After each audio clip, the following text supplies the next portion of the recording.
Pratap Simha Ananth Kumar ಹೆಗಡೆಗೆ shock. ಕೊನೆ ಗಳಿಗೆಯವರೆಗೂ ಕಾದು ನೋಡಿ ಎಂದ್ರು ಅಶೋಕ್.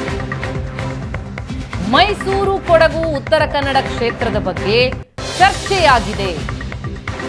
4 ಗೋಡೆ ಮಧ್ಯೆ ಚರ್ಚೆ ಆಗಿರೋದನ್ನ ಬಹಿರಂಗಗೊಳಿಸಲ್ಲ ಹೀಗಂತ ದೆಹಲಿಯಲ್ಲಿ ವಿಪಕ್ಷ ನಾಯಕ ಆರ್ ಅಶೋಕ್ ಹೇಳಿಕೆ ಕೊಟ್ಟಿದ್ದಾರೆ. ಕೊನೆ ಗಳಿಗೆವರೆಗೂ ಕಾದು ನೋಡಿ ಅಂತಿದ್ದಾರೆ. ಹಾಲಿ ಸಂಸದರು ವಿಶ್ವಾಸ ಕಳೆದುಕೊಳ್ಳೋದು ಬೇಡ ಅಂತ ಆರ್ ಅಶೋಕ್ ಹೇಳಿಕೆ. ಹಾಲಿ ಸಂಸದರಲ್ಲಿ ಕೆಲವರಿಗೆ ಟಿಕೆಟ್ ಮಿಸ್ ಅಂತಲೇ ಬಹಳ ದೊಡ್ಡ ಚರ್ಚೆಯಾಗಿದೆ. ಪ್ರಮುಖವಾಗಿ ಪ್ರತಾಪ್ ಸಿಂಹ ಮತ್ತು ಅನಂತ್ ಕುಮಾರ್ ಹೆಗಡೆಗೆ ಶಾಕ್ ಕೊಡಲಾಗುತ್ತಾ ಅನ್ನೋದು. ಈ ಮಧ್ಯೆ ಆರ್ ಅಶೋಕ್ ಹೇಳ್ತಾ ಇರೋದು ಕೊನೆ ಗಳಿಗೆವರೆಗೂ ಕಾದು ನೋಡಿ.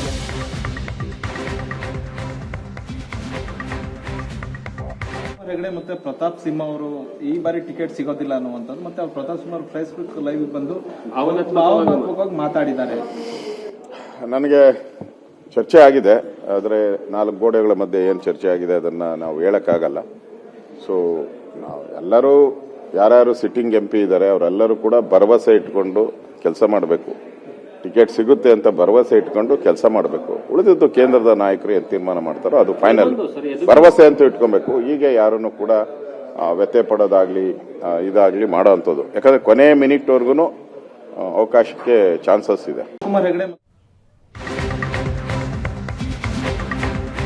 ಇನ್ನು ಟಿಕೆಟ್ ನಿರೀಕ್ಷೆಯಲ್ಲಿದ್ದ ಸಂಸದ ನಳಿನ್ ಕುಮಾರ್ ಕಟೀಲ್ಗೂ ಬಿಗ್ ಶಾಕ್. ದಕ್ಷಿಣ ಕನ್ನಡ ಕ್ಷೇತ್ರಕ್ಕೆ ಕಟೀಲ್ಗೆ ಟಿಕೆಟ್ ಬಹುತೇಕ ಮಿಸ್ ಅಂತ ಹೇಳಲಾಗ್ತದೆ.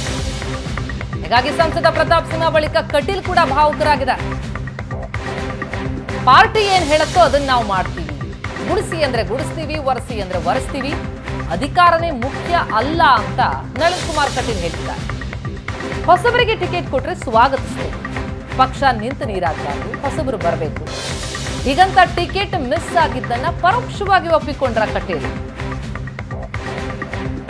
ನಮ್ಮ ಪಾರ್ಟಿ ವಿಶೇಷತೆ ಅದು ಸಾಮಾನ್ಯ ಕಾರ್ಯಕರ್ತರನ್ನು ಗುರುತಿಸಬೇಕು ಅಂತ ಹೇಳ್ತಕ್ಕಂಥದ್ದು.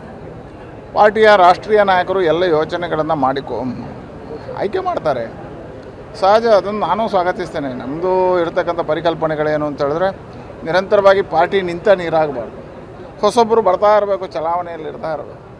ಹಾಗಾಗಿ ಪಾರ್ಟಿ ರಾಷ್ಟ್ರೀಯ ನಾಯಕರು ಏನು ತೀರ್ಮಾನ ತಗೋತಾರೋ ಅದಕ್ಕೆಲ್ಲಕ್ಕೆ ನಾವೆಲ್ಲ ಬದ್ಧರಾಗಿರ್ತೇವೆ. ಯಾರೇ ಆದರೂ ನಮ್ಮ ಗುರಿ ಇರ್ತಕ್ಕಂಥ ನರೇಂದ್ರ ಮೋದಿಯವರು ಮತ್ತೆ ಪ್ರಧಾನಿ ಆಗಬೇಕು, ಭಾರತೀಯ ಜನತಾ ಪಾರ್ಟಿ ಗೆಲುವಾಗಬೇಕು. ರಾಷ್ಟ್ರೀಯ ನಾಯಕರ ಯೋಚನೆಗೆ ಬದ್ಧರಾಗಿ ಕೆಲಸ ಮಾಡೋರು ನಾವೆಲ್ಲ. ಹಾಗಾಗಿ ಪಾರ್ಟಿ ಏನು ಹೇಳುತ್ತೋ ಆ ಕೆಲಸ ಮಾಡೋರು. ಗುಡಿಸೋರು ಗುಡಿಸೋರು, ಒಡಿಸೋರು, ಪಾರ್ಟಿ ಕೆಲಸ ಮಾಡಲಿಕ್ಕೆ ಇರೋರು ನಾವು. ಅಧಿಕಾರವೇ ಪ್ರಾಮುಖ್ಯ ಅಲ್ಲ ಪಾರ್ಟಿ. ಹಾಗೆ ರಾಷ್ಟ್ರೀಯ ನಾಯಕರುಗಳ ಚಿಂತನೆಗಳೇನಿರ್ತದೆ, ಯಾವ ರೀತಿಯಲ್ಲಿ ಹೇಗೆ ಬದಲಾವಣೆ ಮಾಡಬೇಕು, ಏನು ಮುಂದಕ್ಕೆ.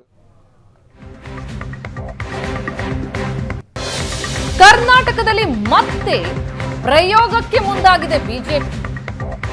ಘಟಾನುಘಟಿ ಸಂಸದರಿಗೆ ಟಿಕೆಟ್ ಮಿಸ್ ಆಗೋದು ಕನ್ಫರ್ಮ್. ಹಾಲಿ ಸಂಸದರ ಬದಲಾವಣೆಯನ್ನ ಖಚಿತಪಡಿಸ್ತಾ ಇದ್ದಾರೆ ಆರ್ ಅಶೋಕ್. ಪರ್ಫಾರ್ಮೆನ್ಸ್, ಜಾತಿ ಸಮೀಕರಣ ಆಧಾರದಲ್ಲಿ ಬದಲಾವಣೆ, ಹೊಸಬರಿಗೆ ಅವಕಾಶ ನೀಡೋ ಬಗ್ಗೆ ಚರ್ಚೆಯಾಗ್ತಾ ಇದೆ. ಈ ಬಾರಿ ಹಲವು ಸರ್ಪ್ರೈಸ್ ಕಾದಿದೆ ಅಂತಿದ್ದಾರೆ ಆರ್ ಅಶೋಕ್. ಈ ಮೂಲಕ ಹಾಲಿ ಸಂಸದರ ಬದಲಾವಣೆಯನ್ನ ಖಚಿತಪಡಿಸ್ತಾ ಇದ್ದಾರೆ.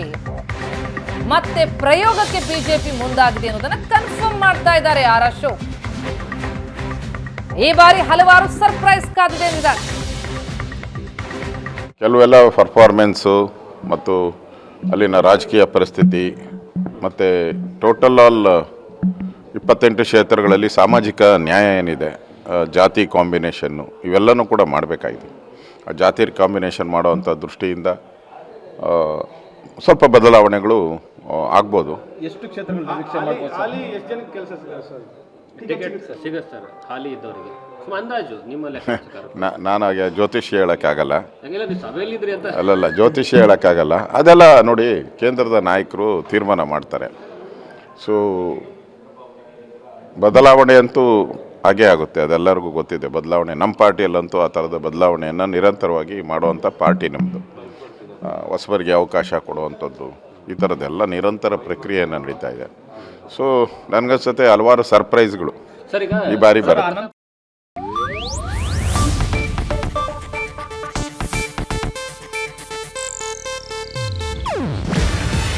ಇದು ಏಷ್ಯಾನೆಟ್ ನ್ಯೂಸ್ ನೆಟ್ವರ್ಕ್ ಪ್ರಸ್ತುತಿ. ನೀವು ನೋಡ್ತಿದ್ದೀರಾ ಏಷ್ಯಾ ನೆಟ್ ಸುವರ್ಣ ನ್ಯೂಸ್.